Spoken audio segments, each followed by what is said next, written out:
What's up, YouTube? I'm going to try to show you how to change this into this. Now I kind of have everything taken apart right now. It's just a normal 52 millimeter gauge. I got lucky and mine came with some threads and I don't know, like a nut, but it's like a little crown. This actually helps me out a lot.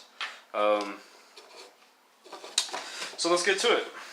So of course, everybody knows what this is. Driver's side vent. It has this little spring clip at the bottom, and then pretty much just this holder. This holder's at the top.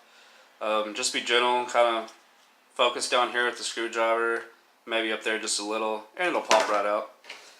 And so at that point, I knew that this vent would come out decently easy. So just again stuck a flat screwdriver in there, popped it out, and once I had it out,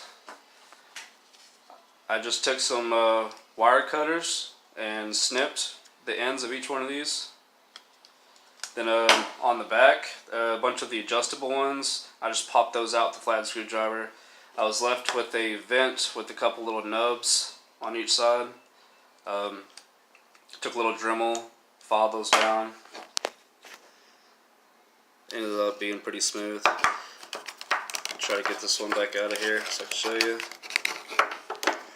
I'm not a content creator. I'm not that good at editing, so all of this is just going to be one shot. You should definitely be able to get the vent out with that part coming off. I'll tell you why I took that off a little bit later. So when you take this off, you're going to have pretty much a D on one side and then a nub on the other.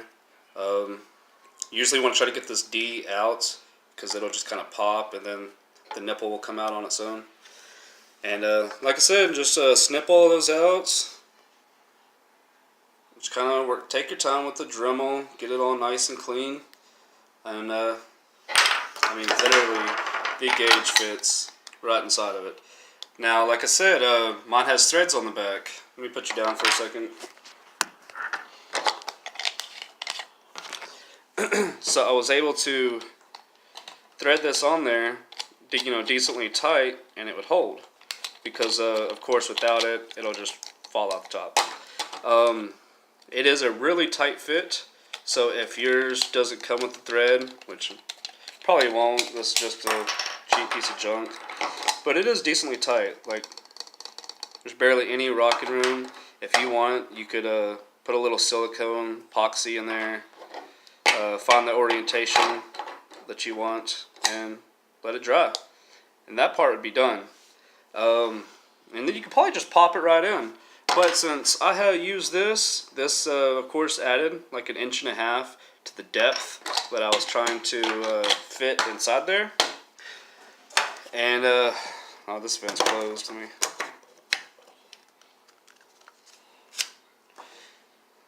Man, I need some light.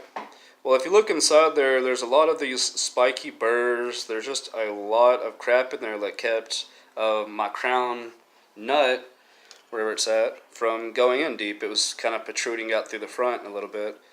So originally, I just popped this just ring off. This is, the trim piece on your dash. It's literally just kind of pop a screwdriver and just be easy with it, and it pops out. It does have, let me see, right there, some of this like fuzzy insulation. Sometimes it kind of blocks these tabs that you're going to pull out, but you'll see the holes on here and you'll know where they are. It comes out pretty easily, and that way I could clean out the inside.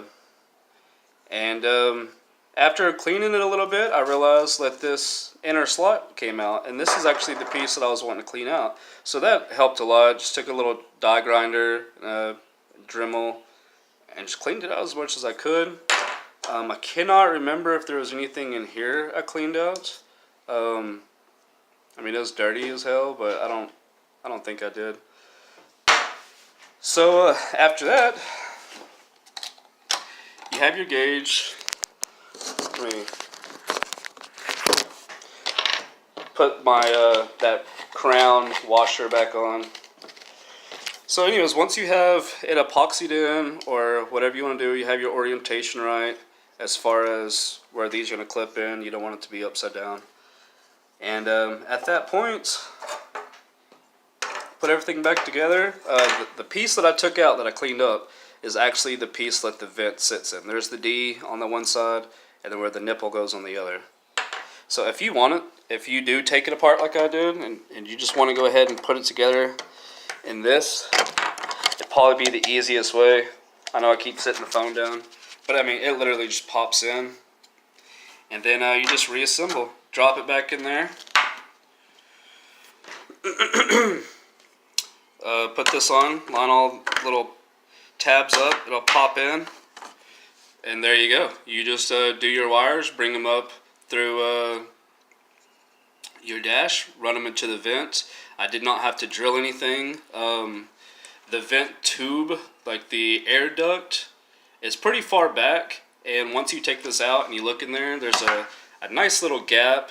Like you can see pretty much your pedals. You can just feed the wire straight through there.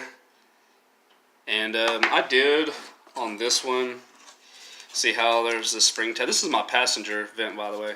This little spring tab. I did break mine. It was after the fact. I was trying to get it back in, and it wasn't really snugging up. So I thought I could get a little more tension out of the spring, and flexed a little bit too much, and it broke. I will just like super glue it back on, but it fits pretty tight. I just want everything back right.